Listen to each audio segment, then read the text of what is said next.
All right, today we're diving into one of the boldest, most audacious moves in all of American history. We're talking about the Monroe Doctrine. This was a declaration from a pretty young, kind of upstart nation that would end up defining the power dynamics for the entire Western Hemisphere for centuries. So, let's set the scene. It's the early 1800s, and the United States? Well, it's not exactly a global power yet.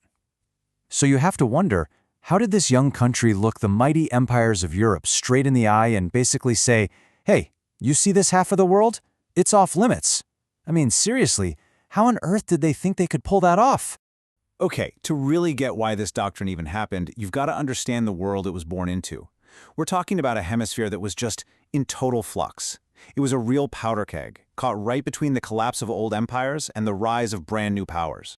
Yeah, the world back then was a seriously volatile mix. You had revolutions popping up all over Latin America, creating all these new nations as Spain's massive empire was just crumbling. But at the same time, you've got other big European powers looking over, kind of licking their chops, eyeing these new vulnerable territories for themselves. For the U.S., which was still a pretty young country, this was a huge red flag. I mean, this was happening right on their doorstep.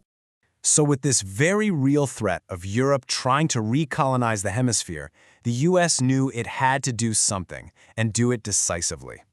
It was time to draw a line in the sand and make its position absolutely crystal clear to the rest of the world. Now here's a little inside baseball for you. The policy is named after President James Monroe, right? He's the one who announced it. But the real brains behind the operation, the intellectual force, was actually his Secretary of State, John Quincy Adams.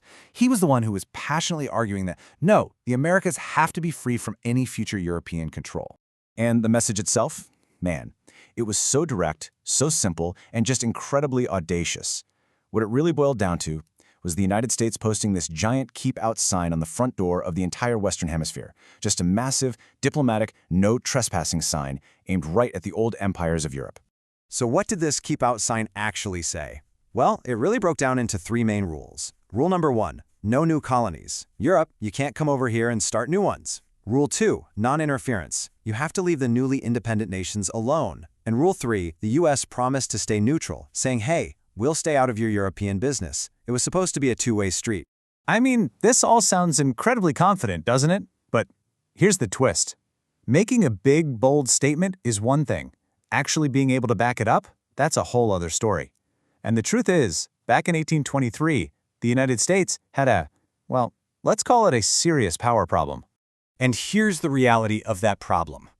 The U.S. Navy? It was tiny. I mean, it was basically just for defending the coast.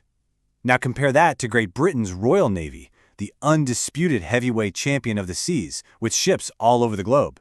There was just no way, absolutely no way the U.S. could enforce this doctrine on its own if a European power decided to challenge. So, how did it work then? Well, the U.S. had a secret weapon, or maybe more like a silent partner, Great Britain. You see, the British were all about free trade with these new Latin American nations. It was big business for them. And if their European rivals set up new colonies, that would totally mess with their profits. So, wouldn't you know it, the powerful British Royal Navy effectively became the doctrine's unofficial muscle. So yeah, Britain's help is what made the doctrine a reality in the short term. But the statement itself, wow, that would echo for the next 200 years, fundamentally shaping the future of the entire hemisphere. Right away, the doctrine had some major impacts. For one, it was really the first time the U.S. stepped up and asserted itself as a leader in its own backyard. It was also a crystal-clear warning shot to Europe. And it did help protect those brand new, kind of fragile nations in Latin America. But maybe most importantly, it was this huge signal of America's growing confidence on the world stage. But here's where it gets really interesting. The meaning of the doctrine didn't just stay the same. Oh no, it changed dramatically. What started out in 1823 as this defensive stay-away warning to Europe, well, later on, it got completely transformed.